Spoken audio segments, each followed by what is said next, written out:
This is highwithoutcoke, and in today's video I'm going to show you a simple yet fun totem build using only rare gear items. This build can start from having no currency and clear up to the feared. This crit arc Totem Hierophant is a league starter which excels in clear while also having good boss damage.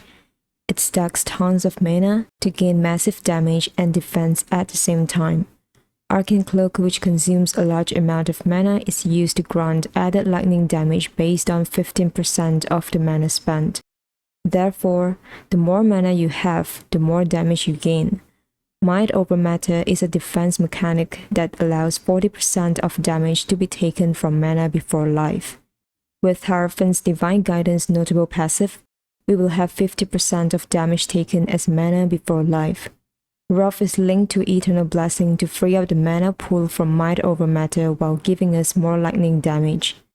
This build has great recovery, so as long as we don't get one shot, we can get our life and mana back very quickly. One of the reasons I like totem builds is because you get to move around dodging enemies while your totems do all the work for you. Of course, the totems must stay alive to do this. Just place the totems, move around and throw a wave of conviction traps occasionally when you encounter tough bosses to inflict exposure. Totems are great as distractions so we can stay far away from enemies, which boost our survivability. Not to mention in 3.25 we're getting totems taunt enemies when summon totem mastery back. This will be a big defensive layer for our build. Leveling with this build is easy and smooth. No mandatory items are required. Just use a scepter or a wand with the highest spell or lightning damage you can get and slowly upgrade your weapon once you reach max. Look for these mods when getting your next upgrade. Crit chance and crit multi are good too, but they are obviously less important when you don't have a lot of crit early on. This POB is probably the simplest one I have ever had. I prepared the skill tree at different points so you know which passive to grab first. For example, around 43 points, you would have done your first lab and get your multiple totem support gems, so it makes sense to grab Ancestral Bond so that you can have 5 totems onward. However, this is not a hard rule. You don't have to follow exactly how I level. If you feel like you need more defense, then you can path out to get more life. If you feel like you need more damage, then of course get more spell damage or crit. Skill setup is very self-explanatory, so let's move on to the gear section. I have different sets of gears: early game, mid game, and end game. I can clear tier 16 maps with early game set, also with just a 4 link.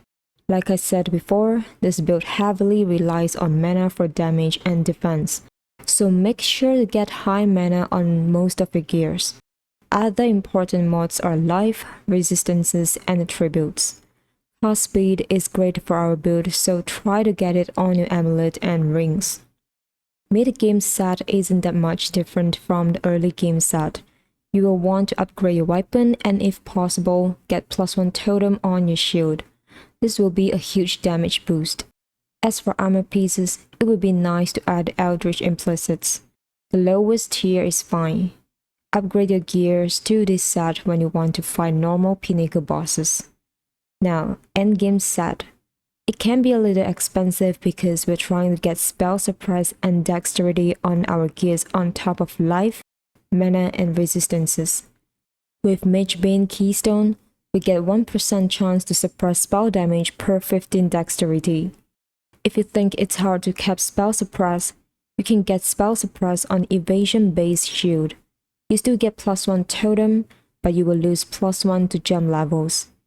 If you don't mind this damage loss, it is a great way to reduce gear pressure. To get more damage, try to get +1 to gem levels on your weapon, shield, and amulet. In my opinion, the endgame set is mandatory if you want to take on the invitations with ease. Now let's talk about Totem Survivability. Ironwood is the anoint we need for this build. However, Ironwood no longer grants totems plus 30% to all elemental resistances. Instead, it now gives 40% increased totem life, previously 30%, and provides totems with 40% additional physical damage reduction. This change is not too bad, but let's say if you feel like your totems are dying a lot to elemental damage, I would highly suggest that you get totem elemental resistances on your jewels. Alright, that's it for today's video. I hope you enjoyed this video and see you next time.